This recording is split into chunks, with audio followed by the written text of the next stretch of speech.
สวัสดีครับท่านผู้ฟังที่เคารพทุกท่านคราวที่แล้วผมเล่าถึงสองหนุ่มพาราณสีได้สมบัติเงินคำจากพญานาคก็ได้ลากล้อเกียนเข้ามายังชานเมืองพาราณสีแล้วก็ฝากทรัพย์สมบัติเหล่านั้นไว้กับตายายส่วนเขาสองคนก็ไปอาบน้ำยังน้ำห้วยส่วนสองตายายก็มีความโลภอยากได้สมบัติหมู่นั้นมาเป็นของตัวเก่าคราวที่แล้วผมเล่ามาถึงตอนนี้วันนี้ก็เป็นโอกาสอันดีที่ผมจะได้เล่านิทานเรื่องสองหนุ่มแห่งกรุงพาราณสีให้ท่านฟังต่อไป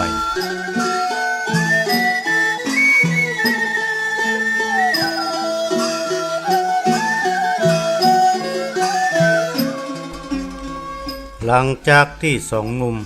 ออกจากบ้านสองตายายไปยังน้ำห้วยตายายก็ฟังปากันขนเงินคำเข้าไปในต้อมเฮือนเมื่อเสร็จแล้วฝ่ายตาก็ฟังไปบอกหัวหน้าหมู่บ้านว่ามีสองหนุ่มจะมาลู่เอาทรัพย์สมบัติยังเฮือนเจ้าบ้านตึงมวลก็ปากันไปบ้านตายายฝ่ายสองหนุ่มอาบยังน้ำห้วยเสร็จแล้วก็ปิกมายังบ้านตายายถามหาทรัพย์สมบัติเหล่านั้นตายายก็อู้เสียงดังต่อหน้าชาวบ้านว่า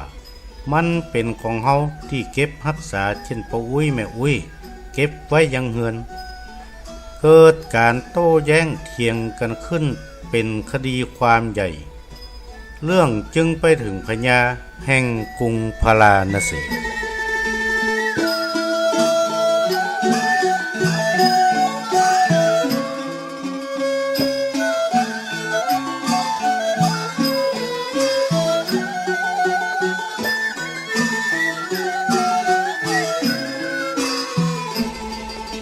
ฝ่ายเจ้าเมืองได้ทราบข่าวก็นำกู้กรณีมาสอบถามก็สรุปมาได้ว่าทรัพย์สมบัติเหล่านั้นเป็นของไผ่จึงเปิดประชุมเสนาอามาตย์ว่าจะตัดสินคดีความจะใดดีเสนาผู้ใหญ่ผู้หนึ่งก็เสนอแนะว่าควรให้อารักษ์ล่างแคะเข้าไปอยู่ในกล่องใบใหญ่แล้วก็ให้เขาถึงสองกู้นั้นห้ามกองแบกรอบห่อคำฝ่ายละ1 รอบแล้วก็ให้อารักษ์ที่อยู่ในกล่องจดกำอู้ก็จะหู้ความจริงว่าอันปัญญาก็หันดีตัวให้ทำตามคำแนะนำนั้นทันที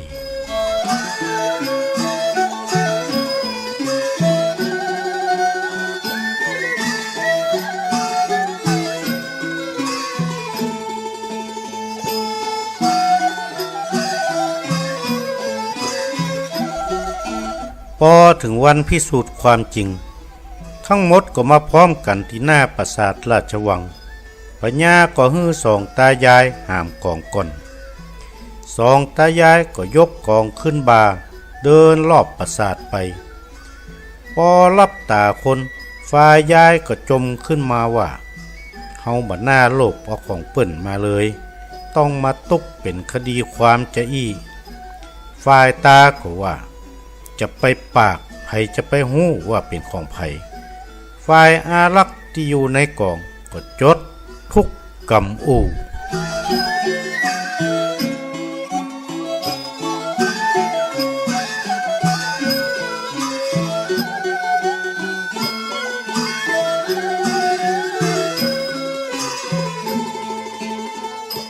เมื่อครบรอบแล้วก็มาถึงคิวของสองหนุ่มพอยกกองขึ้นบาได้เขาก็หามวิ่งรอบปราสาทราชวังไปปากก็ท่องว่าญะแต่ญะแย่บ่พอกินบักขาดปากฝ่ายอารักษ์ที่อยู่ในกองก็จดกำอู้ไว้ทุกครั้งจนยาวล้มกระดานที่เขียนไว้ว่าญะแต่ญะแย่บ่พอกินว่าอัน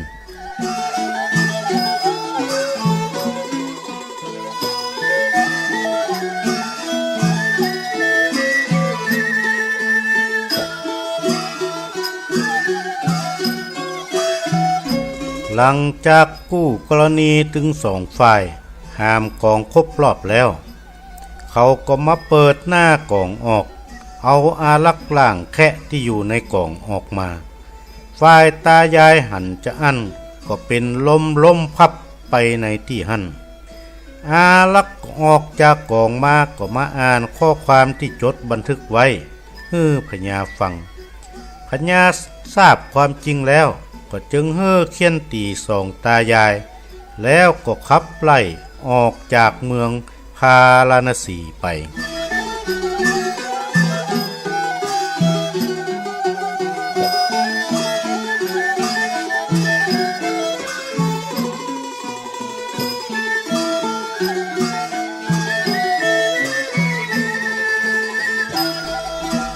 ฝ่ายพญาก็มาสอบถามถึงที่มาของทรัพย์สินเหล่านั้น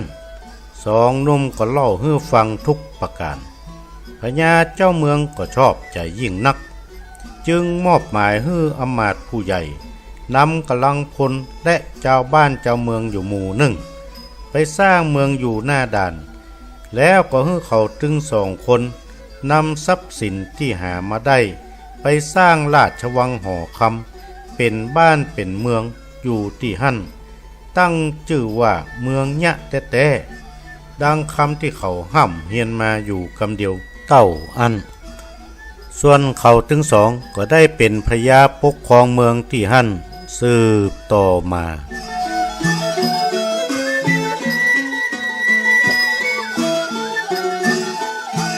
ท่านผู้ฟังที่เคารพครับ